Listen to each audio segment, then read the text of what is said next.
And there's a statistical way of analyzing the research outcomes and quantifying and rank ordering the diets with the largest favorable effect size and the lowest effect size.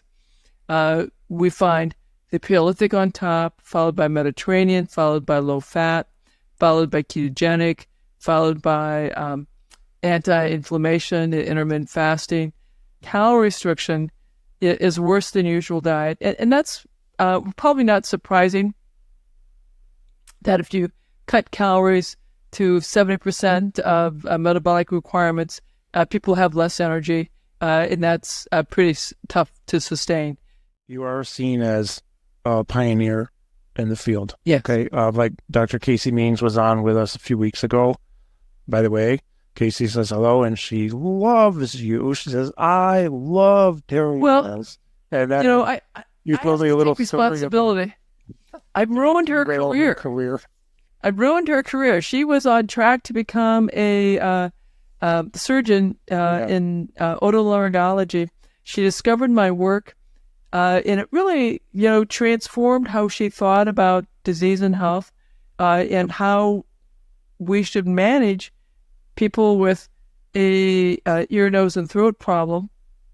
And she ended up leaving her surgical residency. I think she was in her 4th year of a 5-year program. I'm like, this is a big deal. Yes, she is real good. 6 months from the end is what she said to me. Yeah, 6 months, and she put the knife down and said, that's it.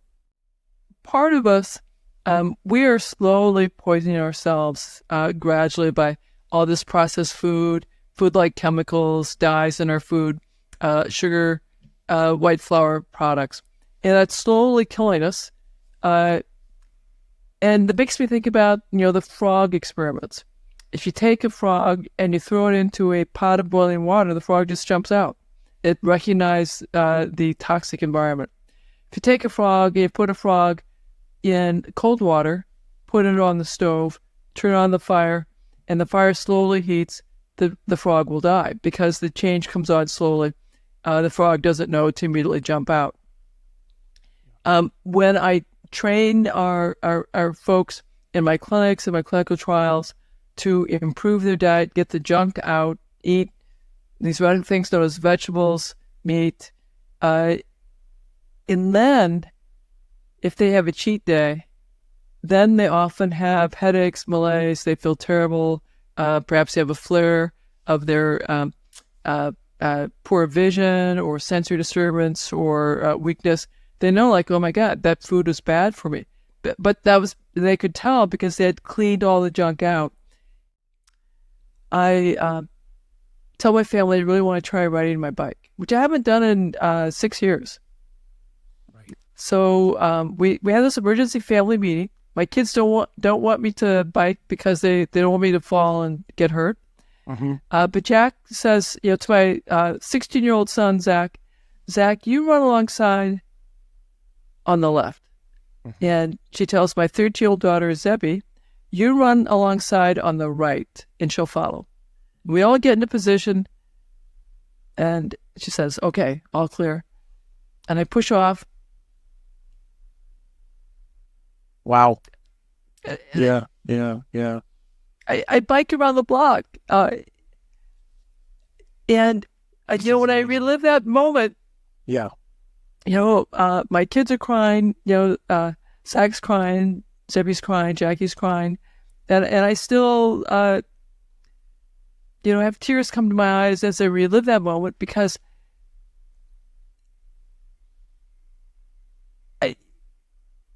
it's just so miraculous. Absolutely. Dr. Terry Wahls, how are you? Hey, Carl. I'm doing great. It's lovely to chat with you again. Really good to see you again. I love having you on the show and talking and, having the audience learn from you. I've learned so much from you over the years. How are you feeling? How's everything going? Things are going extraordinarily well. We have our trials are going well. We're talking about new study designs. It's so much fun. It can be hard to sleep at night. I have to really work at, calling, winding down because I get jazzed talking with my team and thinking about, okay, what's the next interesting studies that we're going to propose? That's so cool. It sounds like kind of what I go through in my own way, which is when I go to bed when I go to bed at night, I can't wait to get up in the morning at night because I just want to learn more. I want to do more. It's exciting. It's exciting. There is so much. And then I'm also a grandmother now. And so great. That is very exciting as well. Major congratulations there. That's fantastic. Yeah. Beautiful. So we've talked a few months ago and you shared your personal journey. And I was just curious, do you mind sharing a little brief journey of your personal experience here? Sure. What have you gone through with multiple sclerosis? Because, I mean, your story is exemplary. Yeah. It's unbelievable. And Nashville wants to hear about this. Yeah, absolutely. So I'm an internal medicine physician. And I'm in practice doing well. I have a couple of young children, age 8 and 5. And I was out walking with my wife, Jackie. This is in 2000. My left leg grows weak, dragging it. I hobble home. And when I see the neurologist, he says, Terry, this could be bad or really, really bad. And so I begin the workup. And at night, I'm thinking, as I'm laying in bed next to Jackie, I'm thinking about the fact I've already had 20 years of worsening bouts of electrical face pain. And so I'm actually praying, Carl, for a rapidly fatal diagnosis because I don't want to become disabled. Right. 3 weeks later, the workup's complete. I'm told multiple sclerosis. Now, I'm a physician. I do my research. I find the best MS center in the country. I take the newest drugs. And 3 years later, I hear tilt, recline, wheelchair. Because, I've been going relentlessly downhill. Yeah. I take very potent drugs, mitoxantrone in a form of chemotherapy. It does not help. I take the new biologic drug we're all very excited about, Tysabri. It does not help. I take Cellcept. And that doesn't really help. I've already had converted my low-fat vegetarian diet to a Paleolithic diet. I've done that a couple years earlier. Maybe slows my decline. But that's when I go back to reading the basic science. And I, reading all these animal models about MS and decide that mitochondrial dysfunction is what's driving disability. Mm-hmm. And so, again, with more research, I create a supplement cocktail for my mitochondria, and it does slow my decline. And I can tell that if I'm not taking my handful of supplements, my fatigue is much worse. And so, I'm thrilled. I'm more excited about reading the basic science. I discovered a study using electrical stimulation of muscles, and people were paralyzed. We're never going to walk again. I asked my physical therapist, who treats athletes, and can I try that? And he gives me a test session. It hurts bad, by the way, really, really bad. But when it's over, I feel great. He says it's probably the endorphins. And so we add electrical stimulation of muscles to my little tiny workouts that I do before going to work. Sure. Yep. And then I discovered the Institute for Functional Medicine, and they have a course on neuroprotection. And so I get that course, audio synchronized PowerPoints, a big notebook of cases, and I now have a longer list of supplements, which I add. And then, Carl, I have this really big aha, and I laugh at myself for how long it took to have this aha. Mm-hmm. Like, what if I redesigned the paleo diet that I've been following for 5 years based on this long list of supplements? And I want to figure out where those nutrients are in the food supply. So I, redesigning my diet. And when I start this new way of eating, I want the audience to know just how bad things were at that time. I cannot sit up anymore. So I'm in a tilt recline wheelchair. I have a zero gravity chair with my knees higher than my nose. That's how I work. And that's how I take my meals at home with my family. I can take just a couple of steps with 2 walking sticks. My trigeminal neuralgia, those electrical face pains, are relentlessly worse. And so it's very clear to me that I'm on track to become bedridden by my illness, possibly demented by my illness because I'm beginning to have brain fog, And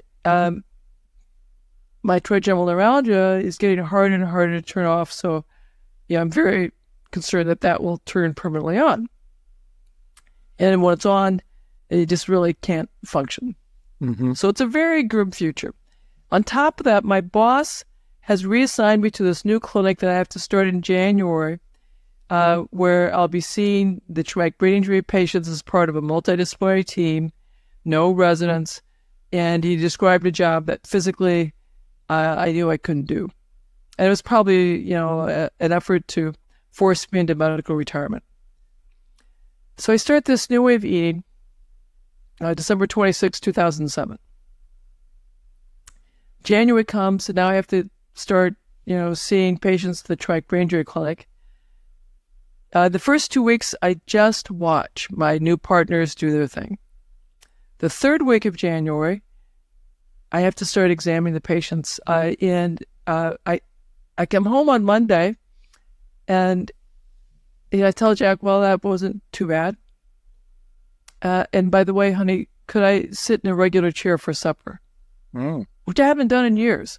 Uh-huh. And so I sit in a regular chair, and that goes okay.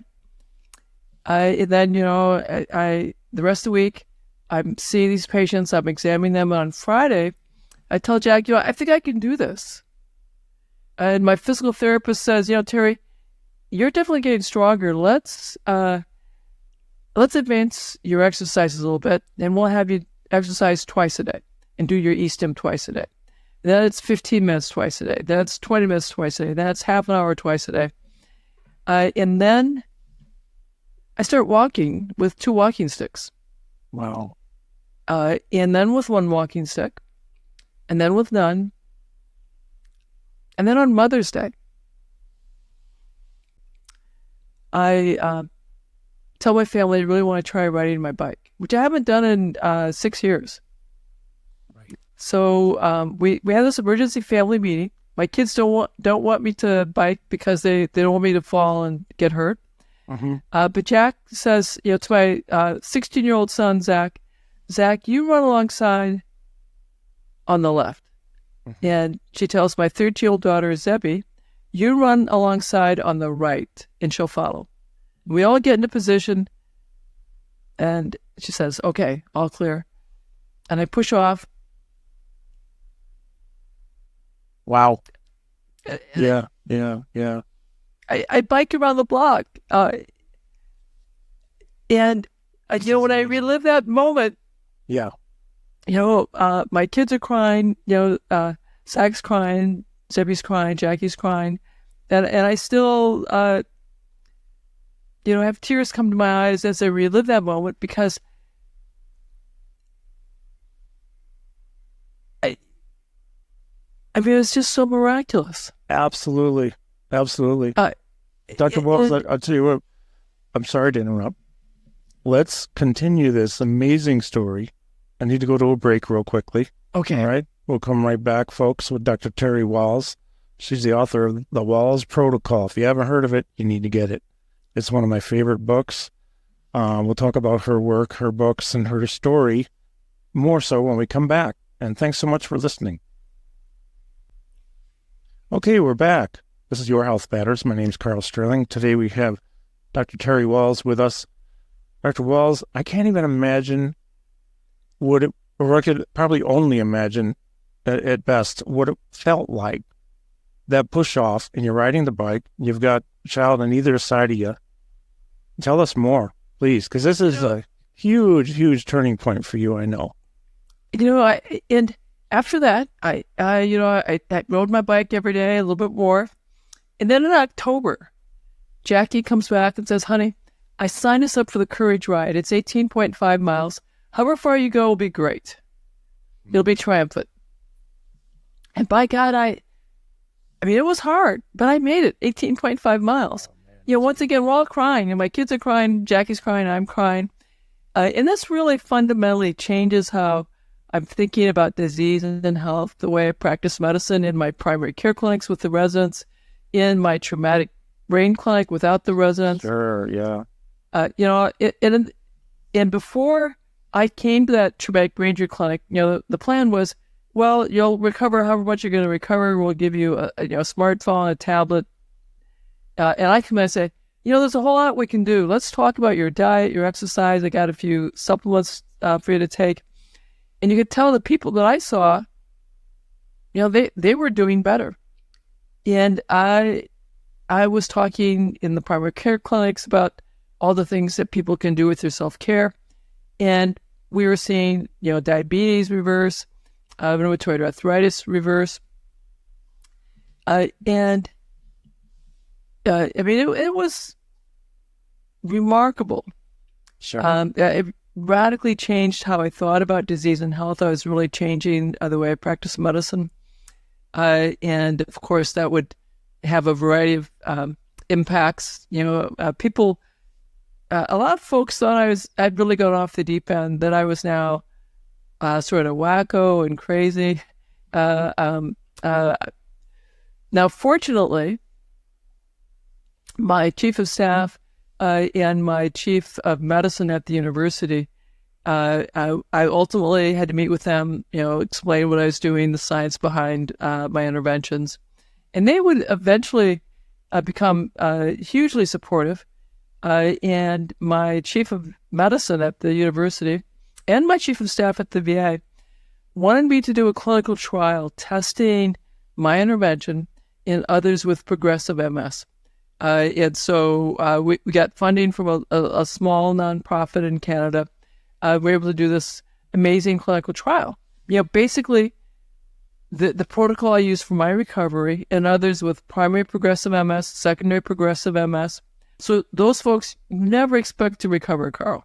Right. Because they're in the progressive phase.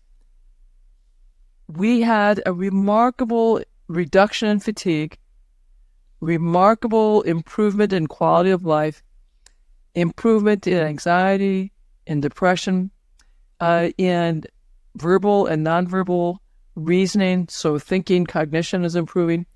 And half of these folks, and it's a small group of 20, but half have improved walking. Mm-hmm. Again, stunning. You don't expect any of that stuff. Right.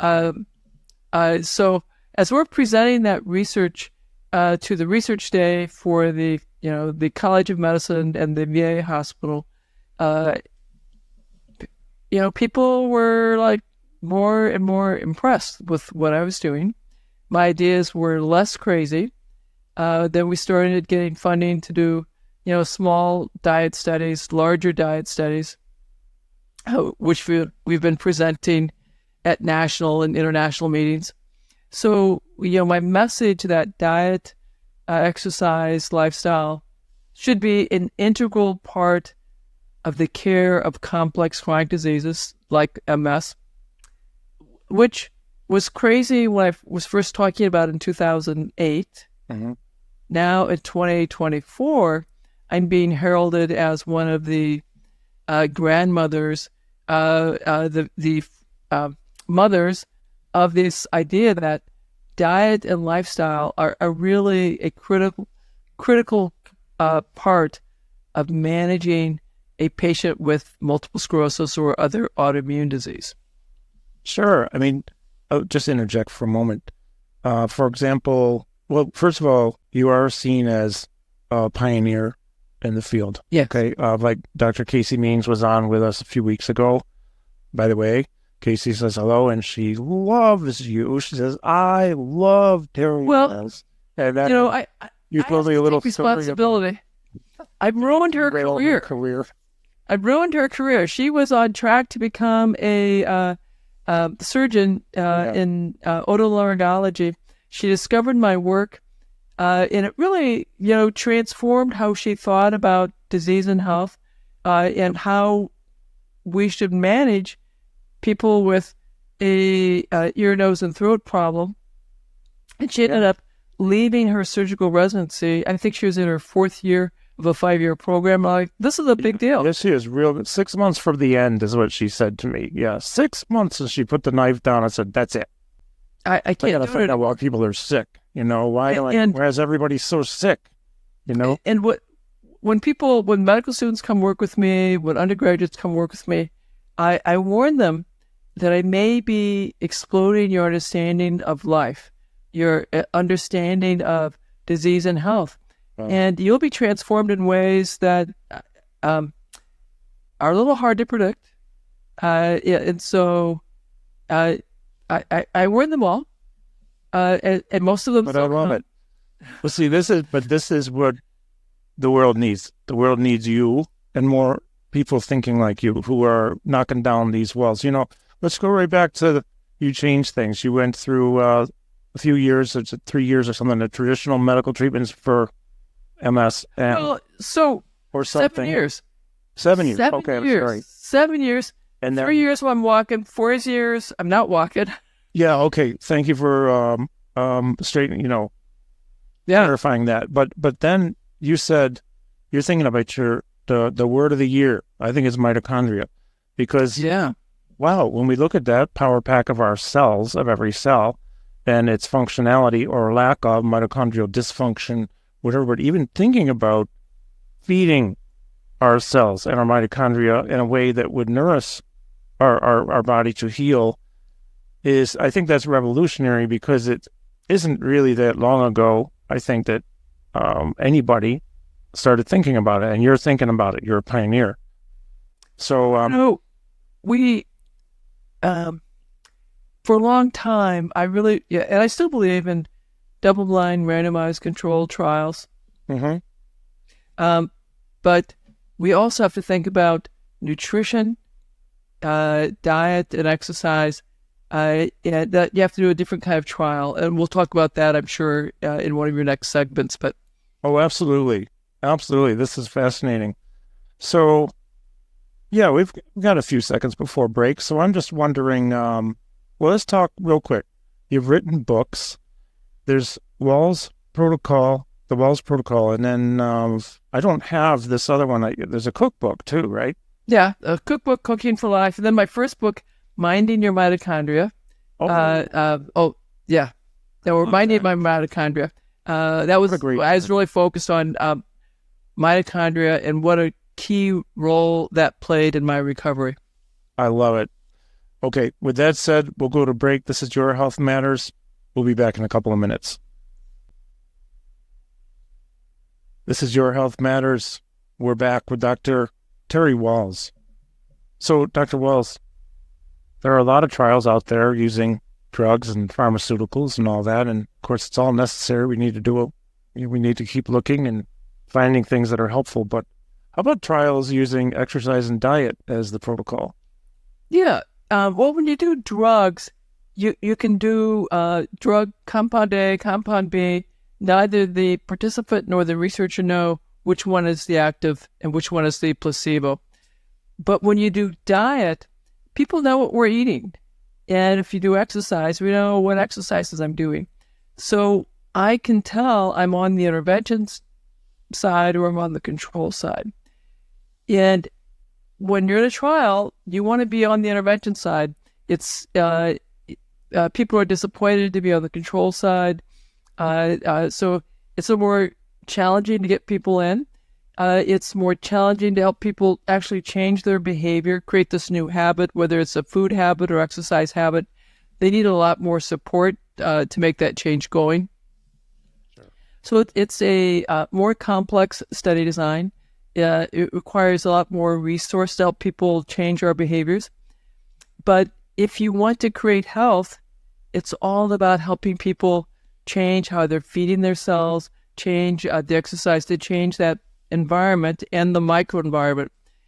And that's the stuff that I study. We study diet, we study exercise, we study overall wellness behaviors. And it is more challenging. But if you want to create health, we have to help people address the environment. Sure. So what are you seeing is, let's say, what are some of the outcomes, and maybe what were some of the criteria in diet and exercise for any of these studies? Yeah. So we've studied a low-fat diet. We've studied a Paleolithic diet. We have studied ketogenic diets. And so And then we also studied usual diet. What we find consistently is if you help people improve their diet, whether you go down the low-fat route, a ketogenic high-fat route, or a Paleolithic route, you have less fatigue, higher quality of life, a little more mental clarity. Now, our studies, when we've done what's called a network meta-analysis that looks at all of the dietary intervention studies done in the setting of MS, and there's a statistical way of analyzing the research outcomes and quantifying and rank ordering the diets with the largest favorable effect size and the lowest effect size. We find the Paleolithic on top, followed by Mediterranean, followed by low-fat, followed by ketogenic, followed by anti-inflammation, intermittent fasting. Calorie restriction is worse than usual diet. And that's probably not surprising that if you cut calories to 70% of metabolic requirements, people have less energy, and that's pretty tough to sustain. If you did a intermittent calorie restriction, people can sustain that and do that pretty well. My recommendation to the public is the standard American diet, you're going to do worse. Any of these diets that you and your family are willing to do will be a step forward. Now, the diet with the biggest effect size, yes, that's the paleo diet. But if what you can do is the Mediterranean diet, then do the Mediterranean diet. Improve your diet as a family. If you want, again, you want the diet with the biggest effect size, that's the Paleolithic diet. But if that feels too hard, do the Mediterranean diet. If you're intrigued by the low-fat diet or intrigued by the ketogenic diet, you can do that. Talk to your family, talk to your personal physicians, get them on board, have them follow you, and begin improving your diet step by step. That will be so helpful. Yeah, absolutely. When we spoke last time, you said something, many things, but one thing especially profound, I thought, which is this is a family thing for most people. Not many people survive, or let's say, not survive, that's the wrong word, but have success or as much success on their own, because we really need, if we have a family intervention, if you will, meaning the family's behind you and they've got you and they're supporting you, right, this is going to be better. Right. If we as a family have a conversation like, these are the foods that we know are really good for us, so we're going to eat more of these, and we're going to look for recipes that include more of these food ingredients. And here are the ingredients that we know are harmful for us. The sugar, the white flour-based products, the processed foods, they're harmful. So I'm going to either eliminate or reduce them. And I do that as a family, I'll be much more successful. If we think that I'm going to have this new diet while I watch the rest of the family continue to eat, say, pizza and beer, things that I like but I know are bad for me, it will be a continuous struggle. Yeah. Well, that totally makes sense. And having that support, that can really change the game for everybody. Right. And we help people understand that we're improving the health of the whole family. Mm-hmm. We're helping the other children have less anxiety, less depression, less mental health problems. We're helping mom and dad have better cholesterol, better blood sugars, lower risk of heart disease, lower risk of cognitive decline. So we're helping the health outcomes for the whole family when we make these dietary changes as a family. Absolutely. I'll just intervene here with a quick story. There's a family member, one of my family members. I think he's 9 years old now. Now it's kind of distant. I don't know him well, but I know that he was known in the family as the child from hell. Okay. Being in trouble and behavior problems and just going wild and uncontrollable. Well, guess what? They cut out all the processed stuff. They cut out the sugars, a little bit instead of a lot. This kid is a different kid. It's unbelievable to change just from a dietary change like that. Right. So getting rid of sugar, the processed foods, getting rid of the food dyes and all these chemical food-like additives have a profound impact on the health of our children, the health of the adults. And a lot of these processed foods are banned in Europe. Yeah. So our food companies make the similar products more safely for Europe than they do for the United States. Uh-huh. It's a shame. It is. I think it should be criminal. Oh, I think so too. In fact, before we go to break, I'll just make a comment. There's a lawyer who comes in here. He works with us a lot.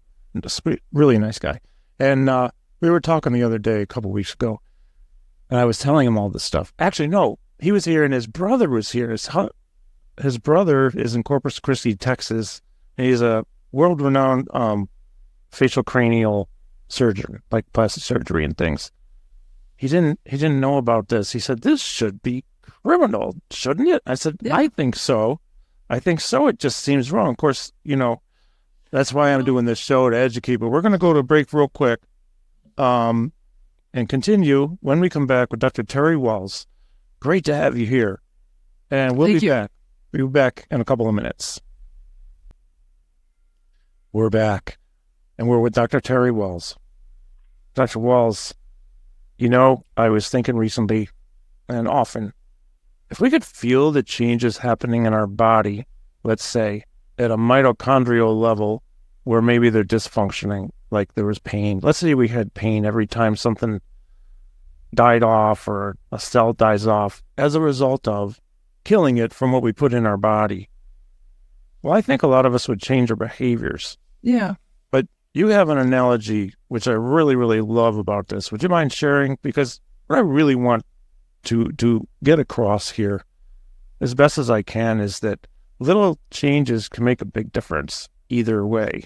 Well, no change. For some people, no change is going to fry us slowly, or some changes will help us get out of sickness.